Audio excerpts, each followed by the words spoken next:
everyone? It's Fridays at the Damage Report, but not just any Friday. We have flipped the week on its head and given you a fantastic Friday. That actually kind of sounds right, Francesca. Oh, Francesca's here. How's it going, Francesca? It does, yeah. Hi, what's up, everybody? What up, what up, what up? I missed you, but I had to take Monday off because when you're unemployed, you could take any day off. That's my song. What's going on, John? That's why she took the day off, was to write that song. By the way, I love your coordination between your outfit and your lighting, your cool gamer lighting. Absolutely. Nice. Well, it's very exciting to have you here. I announced on Monday that you'd be doing Friday, but somewhere between then and yesterday, I forgot. And it's been a stressful week. There's been a lot going on, and some people are easier to do the show with, than others necessarily. And when I looked at it and I saw Francesca, I was like, oh, good. Oh, okay. That'll I could have gone either way. Dear God, no. Yay.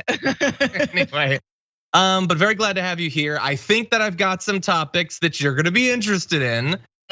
Some serious substantive topics, some that have to do with candy and people's genitals, so that'll be fun, but it somehow has something to do with the news. I'm told by the biggest cable news show in the world. As well as our garbage people of the week. So I believe for the first time, Francesca, you're gonna be doing this. You've never done it before, right? I don't do trash usually. I stay far away from toxic people, just trash in general. I don't do trash day. That's my boyfriend's job. I do dishes, That is okay, that's true.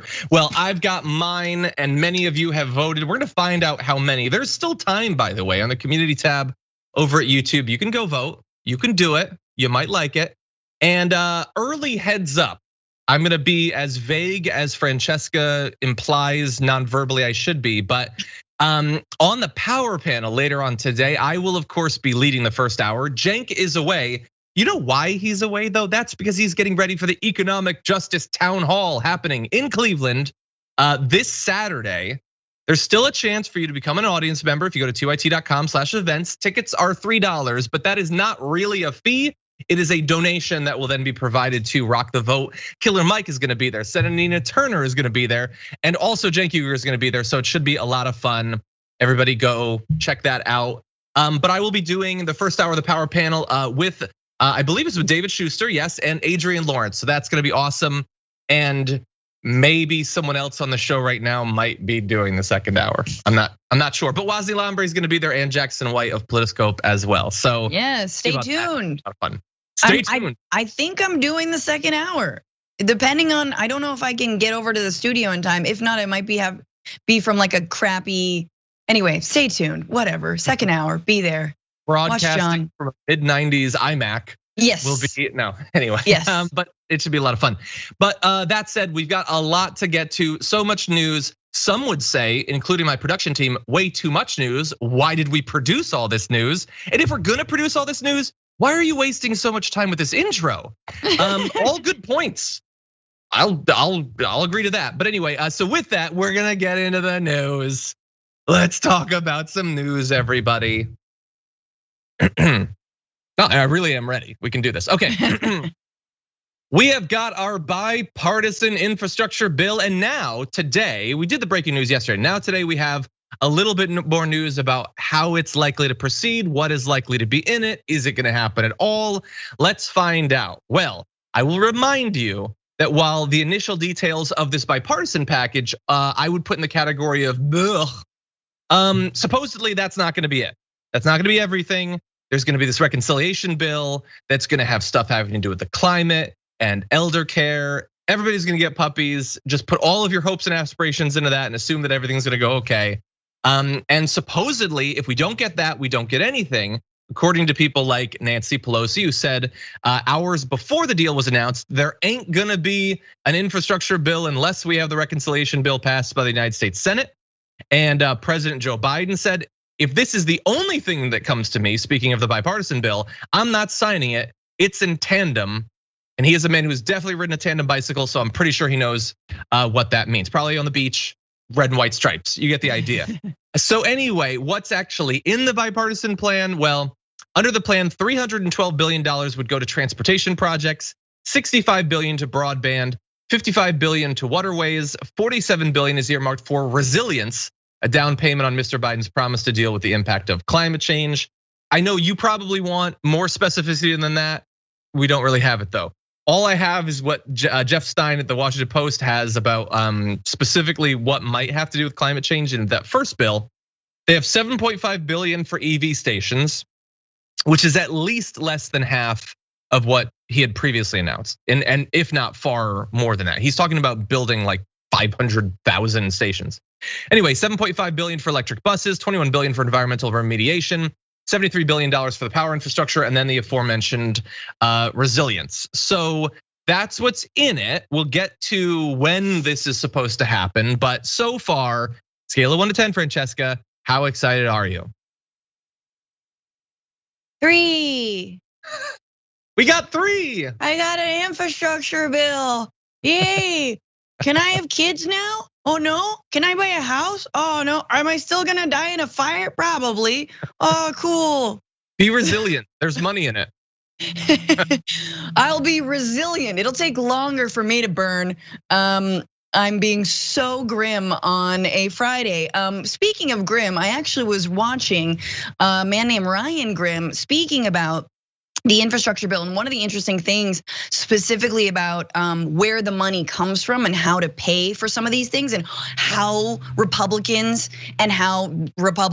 like Joe Manchin and Kristen Sinema, who are parading as Democrats, how they went along with this is that the spending wasn't, it didn't raise a lot of taxes on wealthy people. And in fact, one of the line items, which is I think EV buses, that's gonna be paid for by selling oil.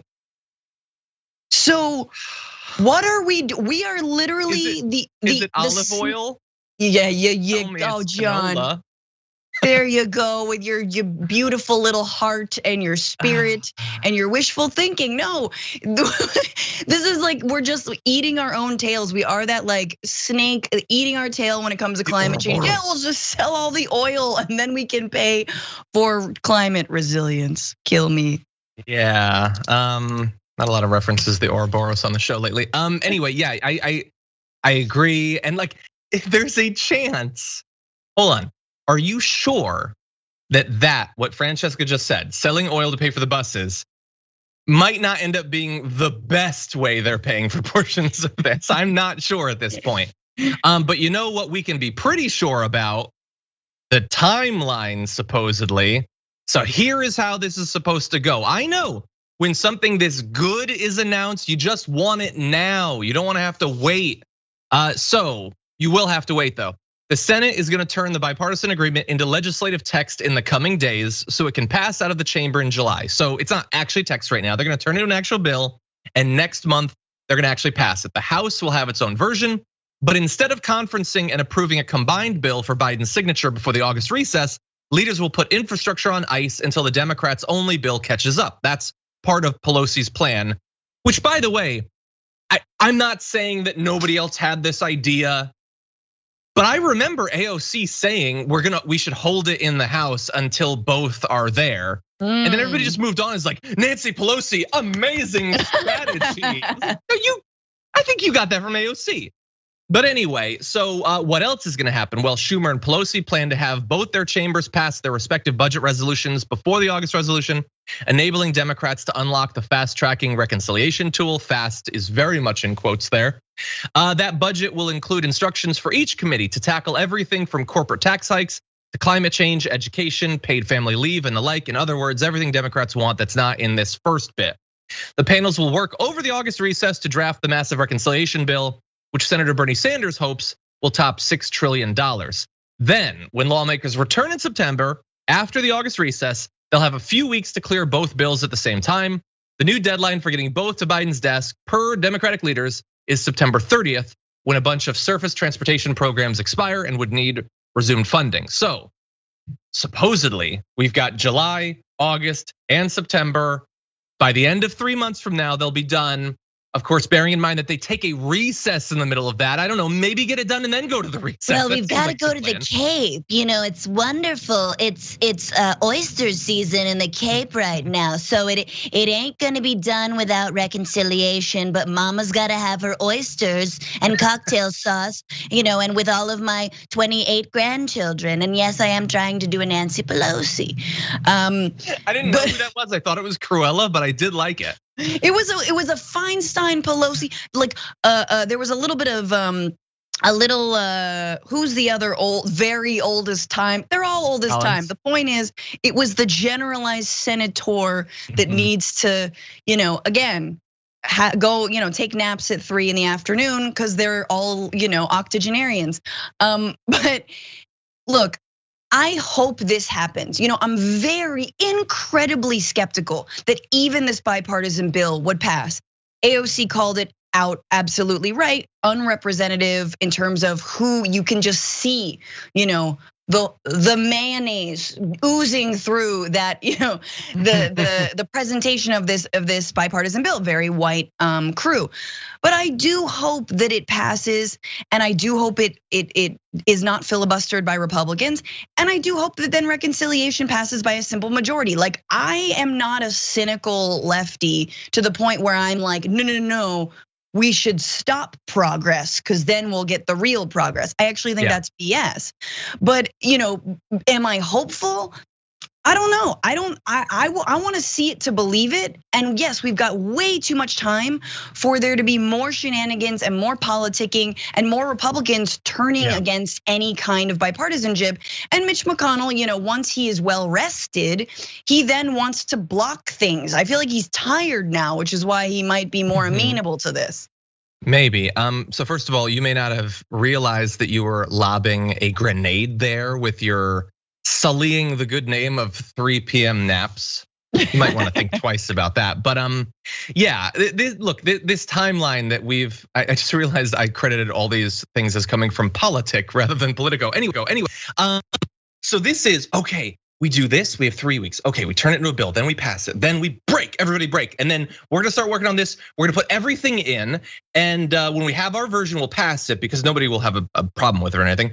And then we're gonna be good and we can pass everything. Wait, so under the best case scenario, 3 months. Doesn't Manchin he's still alive, right? And Sinema's still alive, and there's Republicans with their shenanigans. I have a feeling this might not go in the timeline that they're saying that it will. And if it doesn't, this is already taking us to September 30th. Their next recess is probably like a day and a half after that. And then do you know how bad members of the media and politicians want to be like, well, it's the midterms, can't work here. Yep. Like, they're so desperate for it. They're gonna be doing it before September 30th, let alone after. So this timeline is fairly horrifying, I think. And that's not even getting into what we're gonna talk about in just a second, which is the fundamental issue with all this strategy. But yeah, the timeline is really something here. Yeah, you're so right about the media. They're just like such a fickle partner. They're like, why won't you work together? Why won't you work together? And then it's like, why are you working together? Why are you working together? They want the drama and whatever, discord is what they feed off of. So you're totally right. I hope, right, because in order to do the budget reconciliation, you gotta get Manchin and Sinema on board. And I know Manchin has in theory said, look, he said a lot of things, but he said that he's in favor of climate preparedness, of really, moving on these big pieces that are gonna, ensure that his state, especially also, we're talking just transition, we're talking about money for green energy, which will help West Virginia. But are they getting their name written in writing in blood and all the other, what are they holding onto their keys? Are they holding onto their ID until September? What are they leveraging on Manchin and Sinema to ensure that come September, they're gonna vote for this reconciliation bill because that's how it's gonna pass. Yeah, and by the way, we're throwing up those quotes of Pelosi's not without the reconciliation bill, and Biden's I'm not just signing this. Okay, let's see. Remember those graphics because they might have to come up again when things when the goalposts start racing down I-10. But anyway, let's turn to the next issue with this. When we found out yesterday that there was going to be this bipartisan bill, a lot of people responded with, oh, well, okay, this is bad potentially, but the reason it's bad is that the bill won't be very good. And I sort of questioned in that first video, is that the only way that this is bad? Because people are sort of taking it for granted that the bipartisan bill means that it can pass at all. They have 5 Republicans on board.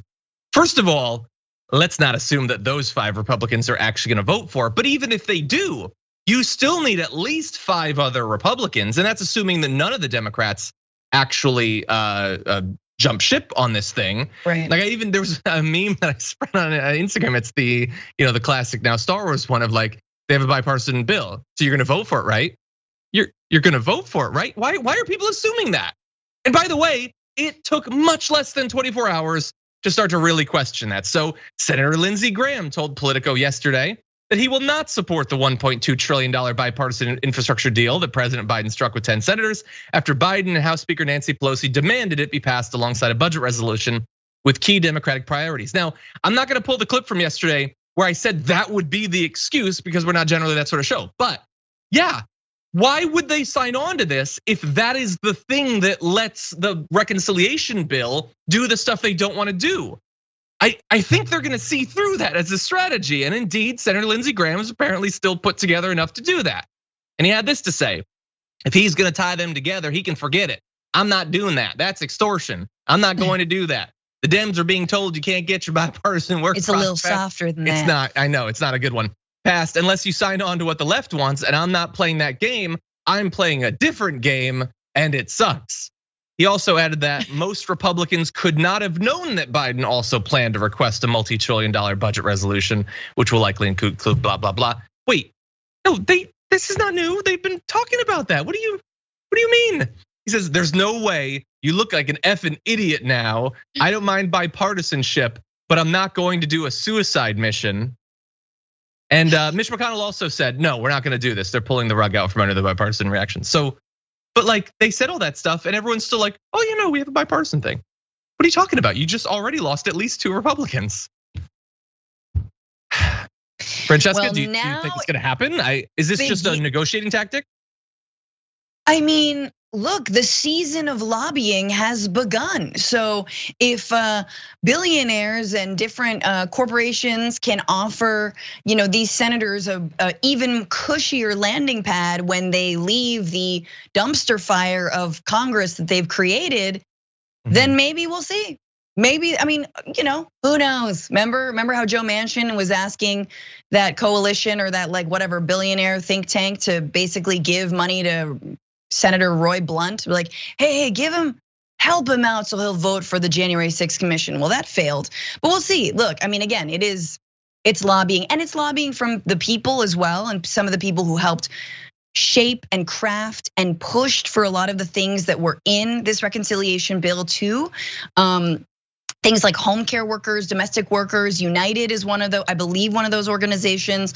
There are good people who've worked on this infrastructure bill as well. It's not just been bastardized, but we have to make sure that it doesn't get watered down. So it's gonna be a season of a lot of pressure, I believe. We'll see. It was bad if you assume that none of these obvious things are gonna happen. Once you put those in, like, maybe it's just a negotiating tactic. Maybe it's just to waste time. It's almost certainly just to waste time. Yes. And the Republicans are gonna be trying to waste time, and some of the Democrats are gonna be trying to waste time. And it's just gonna drag it out and drag it out and drag it out. And it's gonna be Easter. And we're gonna be like, hey, remember Infrastructure Week? That was fun.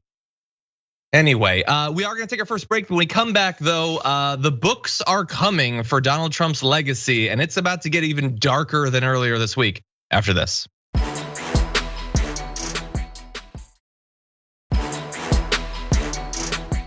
Okay, let's jump back into the news. You might think you're capped out on knowledge of all the awful things that Donald Trump said and did and tried to do as president, but there's more books coming out, which means more revelations from inside of his first term. I should have said only term, now I've scared myself.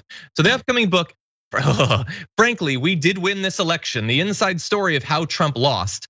reveals new details about how Trump's language became increasingly violent during Oval Office meetings as protests in Seattle and Portland began to receive attention from cable news outlets. The president would highlight videos that showed law enforcement getting physical with protesters and tell his administration he wanted to see more of that behavior, the excerpts show. Now, that's sort of vague, and so you might think, well, sure, we know that he's a violent guy. Now, it got much more specific and much more violent. He says that's how you're supposed to handle these people, crack their skulls. And he's speaking not just with like Stephen Miller and like trying to help him get excited for later that night or something with talks of violating the rights of civil rights protesters. No, he's talking with his top law enforcement and military officials, saying this is what you should do when you go out there. But it didn't stop there. He tells them he wants the military to go in and beat the F out of the civil rights protesters. And that is bad, but you know what's worse? Just shoot them. He apparently said on multiple occasions inside the Oval Office. When General Milley, who's been in the news recently, and then Attorney General William Barr would push back, Trump toned it down, but only slightly, saying, well, shoot them in the leg or maybe the foot, but be hard on them. So murder them for protesting, okay, I guess I can't murder them. Shoot them in the leg, which I believe is exactly how he spoke about people trying to cross the border with Mexico. So it seems consistent with that. But Francesca, I don't know, any surprise that he was calling for the murder of protesters? We sort of suspected that, but this is the most clear example of it I've seen. I don't think it's surprising that he was calling for murdering protesters. I think it's surprising that a general, a US military general had to be the one to be like, no. See, look, I am for overturning democratic elections in Latin America, but this is a bridge too far. Like it's incredible that you see, and I say that ironically, but I'm actually serious that like the shades of terrible and the shades of like those who are in power who need to be doing better are important to distinguish here. And in this case, yeah, this general also said, look, the Black Lives Matter movement is exactly that. It's a civil rights movement. It is not a military situation. Ergo, don't open fire on people. And then the other thing I'll say to this, when I saw it, I was like, well, they did open fire on people. They didn't use live ammunition, but they opened fire on like massive amounts of tear gas, massive amounts of rubber bullets, the incredible brutality that we saw. Imagine looking at all of that and going, no more. Yeah. I think we saw it, buddy. I think we had enough. Yeah, let alone all the cops like crashing cars into people and legislatures trying to make it so that other people could do that they could drive into crowds and all of that. Yeah, we saw all of that. I mean, we saw, like, remember when he said those thugs are dishonoring the memory of George Floyd, thugs was capitalized. And I won't let that happen. Just spoke to Governor Tim Walz and told him that the military is with him all the way. Any difficulty and we will assume control, but when the looting starts, the shooting starts. Thank you. And then they tried to pretend that he was just saying, well, somebody will be shooting. I'm not saying we should shoot, even though I'm in the Oval Office all day, every night, telling people we need to be shooting them. And look, thankfully, I guess there were always people around to stop some of the worst things. I mean, I'm not gonna give Barr a bunch of credit, or even Milley, honestly, although he seems to have been beneficial in stopping some of that, including fighting back against Trump's desire to invoke the Insurrection Act, which, remember, right-wing media was calling for, senators, I believe Tom Cotton was calling for that. Trump desperately wanted to do it. They didn't do it, thankfully, apparently in part because there was at least some pushback. But there was still a lot of violation of civil rights and violence. I mean, remember when random Kia minivans were rolling up in various streets and just taking people away? Just snatching them off the street. You have no idea who they are, who they report to. That was a fun time. No, and I think it also is it is very much what's the right word where it's like foreshadowing. Oh, there we go. Franny's brain worked. This is a foreshadowing for if there is another Trump presidency or if there's someone like Trump, a Trump 2.0. We're gonna see the Insurrection Act invoked at the drop of a hat. We're going to see, because remember, the lesson that a lot of Republicans, i.e. fascists, took away from the 2020, whether it was the BLM movement, whether it was the election, was we were not tough enough. Yeah. We didn't fight enough. We didn't invoke martial law. We didn't stop this with brute force, right? We didn't join the insurrectionists on January 6th. Next time, senators and congresspeople are joining. I mean, they already kind of were. But so it is really important to know, like, look, again, Milley, I'm not gonna say he's the hero, but anyone putting a little bit of reins on this guy, it's important to understand. Lives. Exactly, potentially saved a lot of lives. And let's be real, the best part of this article is that General Milley told Stephen Miller to shut the F up. And I want to relive my life in that moment over and over and over again. Just like if I could tell him to his face to shut the F up, it would feel so good. Oh, that would be nice. I'd pay, maybe someday on like when he ends up on Cameo or something. Or did he have VR it or something, Anyway. That would be fun, yeah. Okay, I wanna give an example of this though. So upcoming book describes how Trump was telling the military and law enforcement to murder civil rights protesters. I understand that for a lot of people, that's not gonna be super shocking. For others, Trump fans, first of all, they're gonna say that it's not true because it's just multiple sources, which has never stopped them from believing things in the past. And also, let's bear in mind, they don't care because they also support it. But the fact that it was behind closed doors, it's not 100% true that it was just there. I want to remind people of an incident that happened last year that some people might have forgotten about. And it involved a man named Michael Reinhold.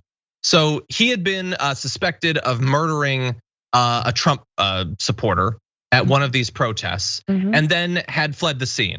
And so people were trying to find him. And I want to remind you of what happened when they did. So on September 3rd, about 120 miles north of Portland, Mr. Reinhold was getting into his Volkswagen station wagon when a pair of unmarked sport utility vehicles roared through the quiet streets, screeched to a halt just in front of his bumper.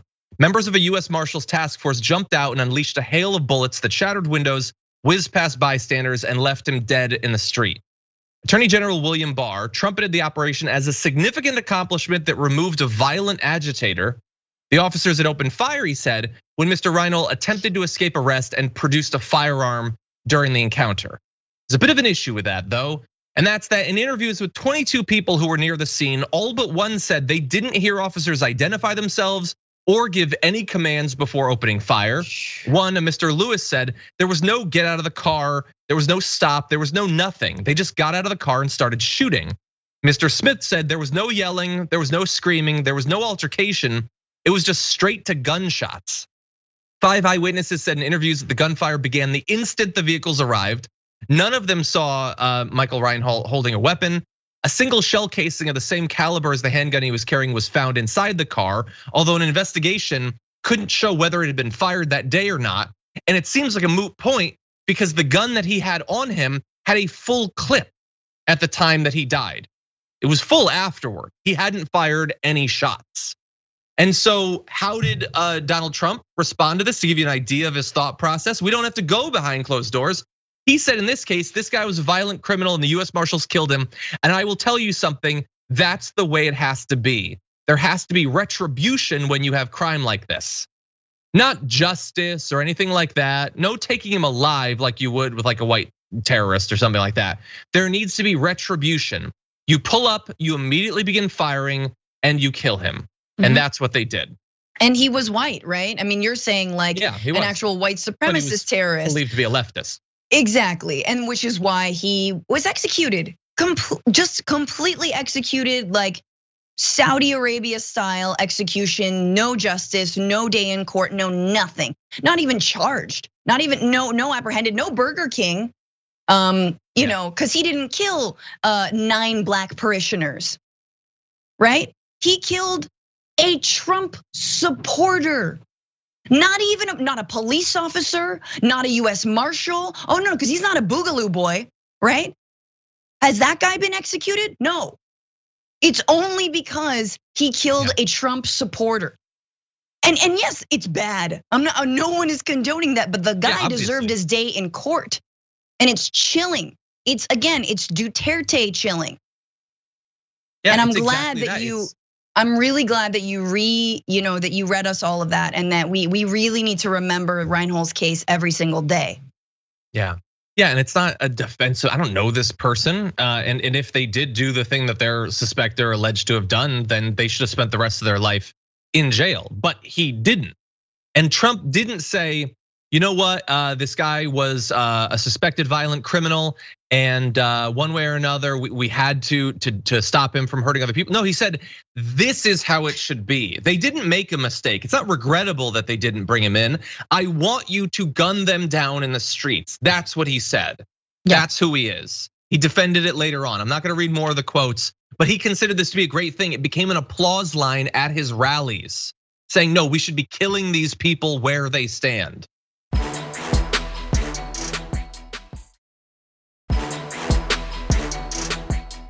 One of the looming crises throughout the pandemic and up until right now has been the eviction and foreclosure crisis that's been coming. People have lost their jobs. They haven't been able to pay for their rent. They haven't been able to make mortgage payments. And thankfully, for a year, depending on where you live in the country, some areas have been better than others. You have been protected. Not everyone has, and we'll get into that.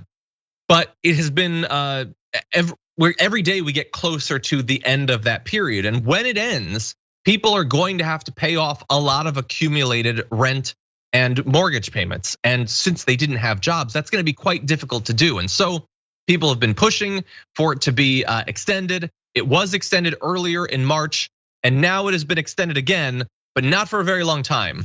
Dr. Rochelle Walensky, the head of the CDC, said that the eviction moratorium will be extended until July 31st, and that this move is intended to be the final extension.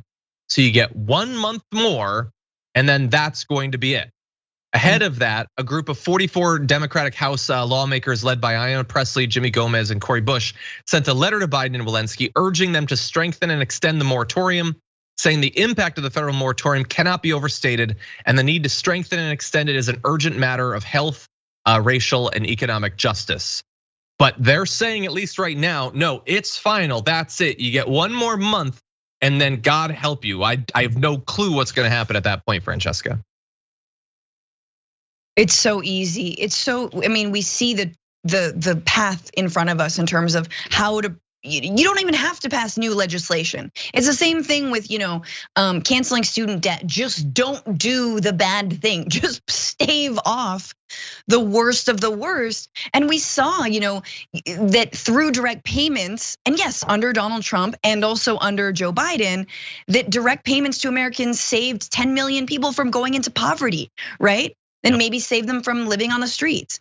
And so, again, this is just like, we can see it's so bloody clear what we need to do to stop the worst of the worst, to stop people from living on the streets, to stop people from being evicted from their homes, and yet we're not willing to do it. And all it takes, I mean, we're not asking for like another year of an eviction moratorium, although, hey, I mean, I am, that'd be tight. But at least even 3 to 4 more months. At least, what about throughout the year 2021, which is arguably, I think, harder for a lot of people to re-enter in this year. Whereas like 2020, you had unemployment benefits, right? Now all of those unemployment benefits across the country are ending. Yep. And yet the jobs aren't necessarily there. And certainly if they're there, they're not there paying what they should be, right? And that, you heard Republicans screeching about this. Why are we paying more money for people to stay home? Well, that money saved people from, potential eviction. It saved people from living on the streets. And so now what has actually changed? Right, the wages aren't better. You guys made sure the wages weren't better. So how are people supposed to make ends meet? Well, yeah, and look, people in the audience are asking the same thing. I'm trying to find the comment again. Oh, so Olivia says, what does putting it off another month do for them? Well, look, devil's advocate, they'll say it gives you a month to try desperately to scrape together the money to pay off the debt that you've accrued. Good luck with that. It's also another month potentially for some of the earlier COVID aid to be administered, because apparently while they gave $46 billion earlier this year in emergency rental assistance, it's been slow in getting into the hands of the people that it was designed to be given to. Right. The National Low Income Housing Coalition reports that in some states, less than 5% of the funds have been distributed so far. So like in theory, there's help coming for some people, at least some help, but they don't actually have it. I hope that month is enough time for them to actually get it. We'll see. I don't know. I know that, look, the conversation has been focused on a moratorium on foreclosures and evictions. That is not the only solution, though. Here's a wild idea: get rid of the debt. I understand, it's socialism or whatever. Okay, well, you can put off the apocalypse for a month, but if the apocalypse still comes, that's a bad thing. And some states are trying to do it. I'm so suspicious of this, but supposedly Governor Gavin Newsom of California announced earlier this week that his state had set aside $5.2 billion from federal aid packages to pay off the back rent of tenants who fell behind during the pandemic. So it's a version of what we were talking about earlier that so many states have been so slow in doing. Now, is $5.2 billion enough? I have no idea. How fast is the debt going to be cleared? I don't know. Is it going to be in time for the end of the moratorium? And again, the federal moratorium isn't the only one. Some states have moratoriums of their own, but some of those have already ended. And the only reason people haven't been kicked out is because thankfully the federal one has remained, and that's not long for this world. Yeah, no, and I think that Governor Gavin Newsom's move in California is a really interesting one to study because it's been heralded by a lot of people. Obviously, it seems great, right? You're helping tenants who have back pay, and this is allowing, because before it was like, yeah, well, you got to pay it eventually, and it's like, well, with what money, what job, what, well, you know what? But I do, looking at some of the tenants' rights organizations and some housing rights organizations, they see this, the alleviation of the debt without a moratorium on evictions, because it's not coming with moratoriums on evictions. It's just, we'll help you with the back pay, as essentially a handout to the real estate industry and a handout to landlords. Yes, there are mom and pop landlords. Yeah, and I'm not saying all landlords are evil. There are mom and pop landlords who rely on that money 100%. But a vast majority, especially in a highly unequal housing market like in California, are landlords and or investors who just have giant condos and who could afford to, wait a little bit longer before they get their money. And so this essentially is helping landlords, and in many cases big landlords, and not actually helping people to save them from eviction, because the eviction moratorium has not been extended. So that is an important distinction to make. Yeah, no, it totally is. We'll be seeing, hopefully that group, this is supposed to be what we have. We have 44, they're generally good on these issues, putting pressure. We'll see. Biden has backtracked in the past on a few things, notably the refugee cap increase, a few other things. We'll see, we'll see. In any event, there's a lot of other news to get to. We are gonna take our second break, but when we come back, a little bit to worry about and the new variant of COVID here in California, and more news besides. What's Rudy Giuliani up to recently? What's going on with him? We're gonna find out after this.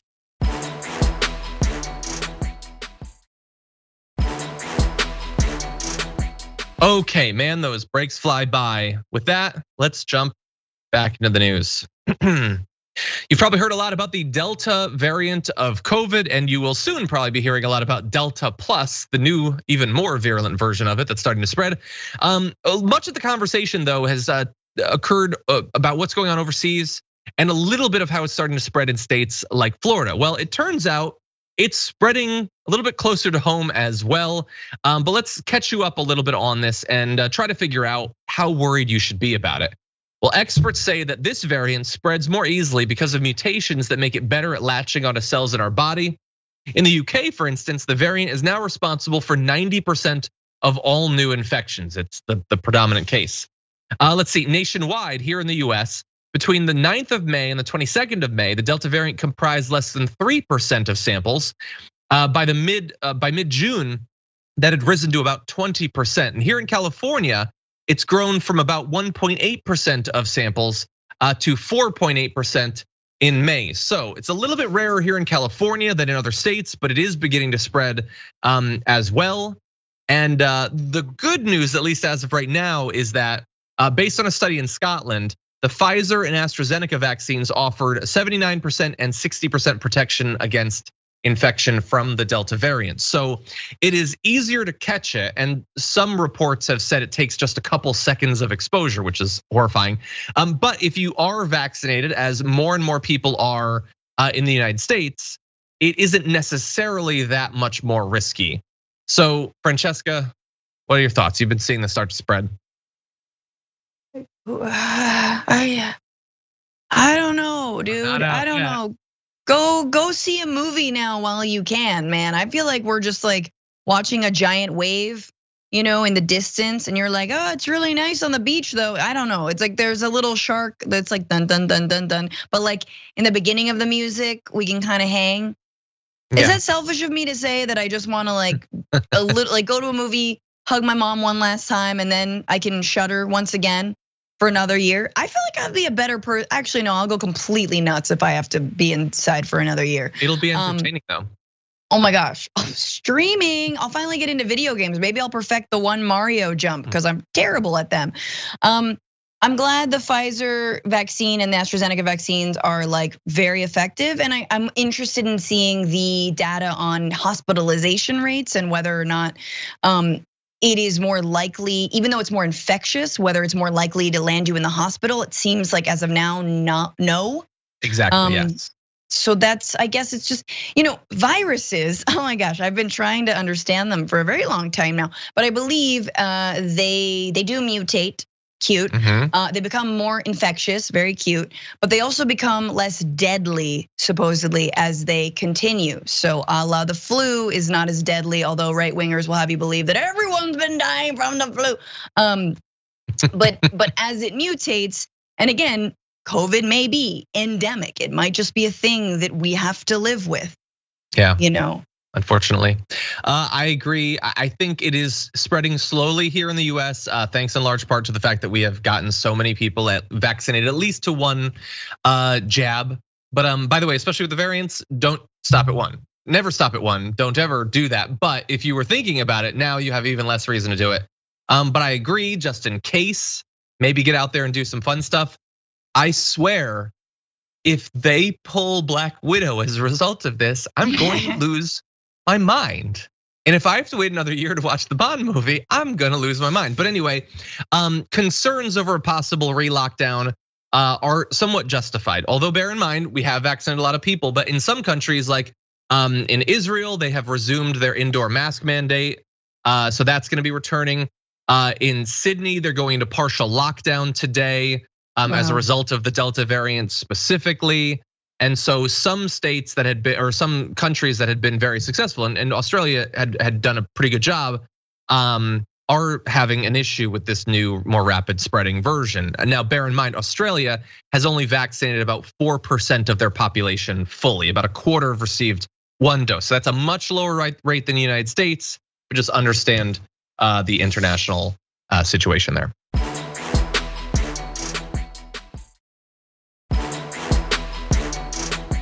Let's get into our last story of this first hour. Sophie's ready for it. I'm ready for it. Let's do it. Yesterday, Rudy Giuliani got a little bit of what's coming to him because of all of the spreading of nonsense about the election, not just on his podcast or on Fox News, but literally going before the courts and spreading obvious disproven misinformation about the election. He has at least temporarily lost access to his law license in New York. A court concluded that there is uncontroverted evidence that he communicated demonstrably false and misleading statements to courts, lawmakers, and the public at large in his capacity as lawyer for former President Donald J. Trump and the Trump campaign. His conduct immediately threatens the public interest and warrants interim suspension from the practice of law. It is, however, only temporary, so we will have to see what happens. But that said, we have now had time to get responses from Rudy Giuliani as well as Donald Trump. So first, here is Rudy Giuliani's radio program, which is a thing apparently. Here is what he had to say. They basically have suspended my practicing law, which I've done for 50 years without a single complaint, where I've prosecuted some of the most dangerous criminals, where I've had my life threatened several times in what I was doing. I think I have rendered significant service to this country. Most people will tell you that I had the most effective record in getting rid of the mafia. I think many people will tell you I was the best mayor in their lifetime. They suspended me and they wrote a lot of stuff. So you would think this would be like evidence, right? Isn't that what judges do, evidence? No. These are things that come from newspapers, CNN, MSNBC, the New York Times. What? Okay, It's called hearsay. Also, I think maybe we have to acknowledge that those are biased sources. They have not allowed me to answer a single thing. They haven't allowed me to speak. They haven't questioned me. And they say that the things they have here are uncontroverted. Of course they're uncontroverted. I haven't had a chance to controvert them.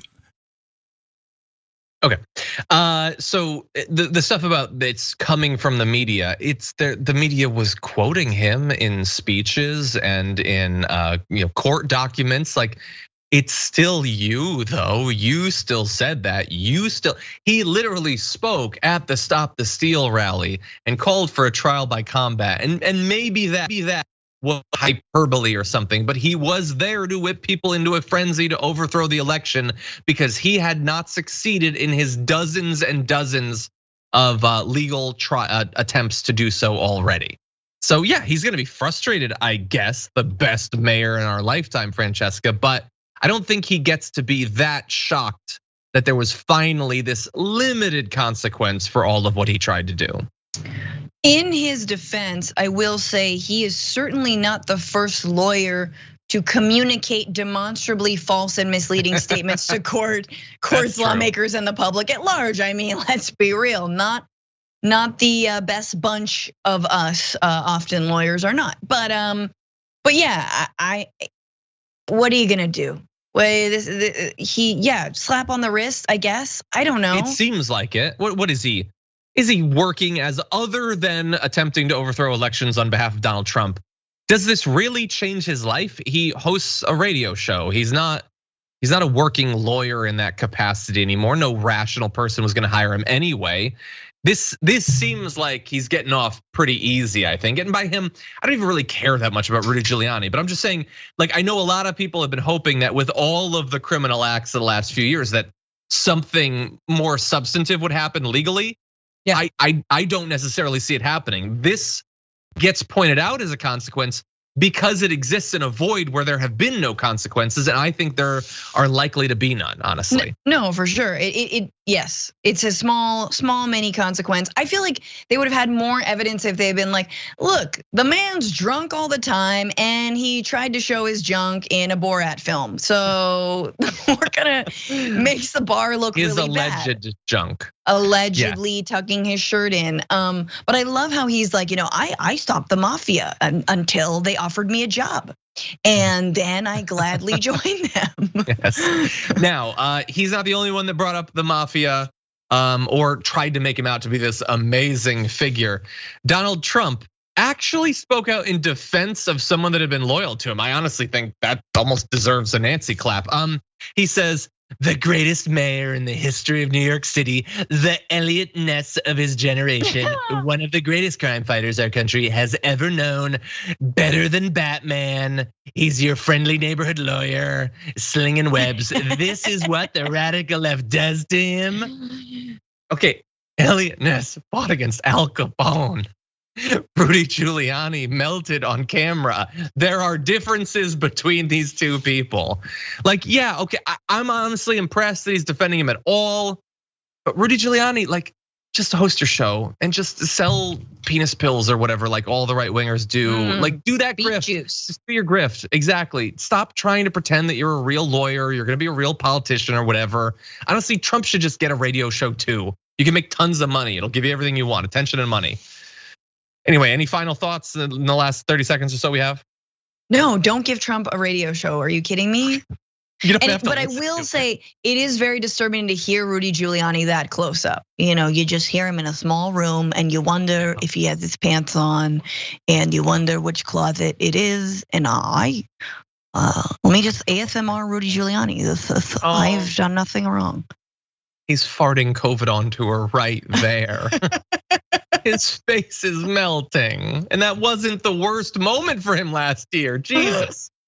Anyway, okay. So we have a lot more to get to. I'm still very worried about our ability to do it. So thank you to our linear audience for watching this first hour. Very much appreciate it, but there's a lot more coming.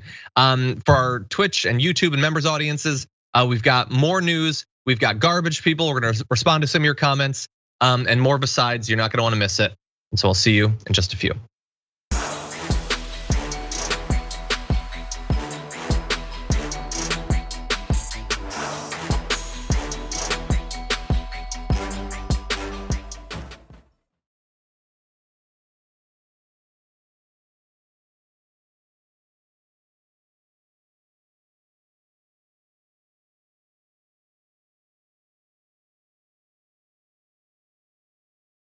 Thanks for listening to the full episode of The Damage Report. Support our work, listen ad-free, access members-only bonus content, and more by subscribing to Apple Podcasts at apple.co/TYT. I'm your host, John Adarola. I'll see you soon.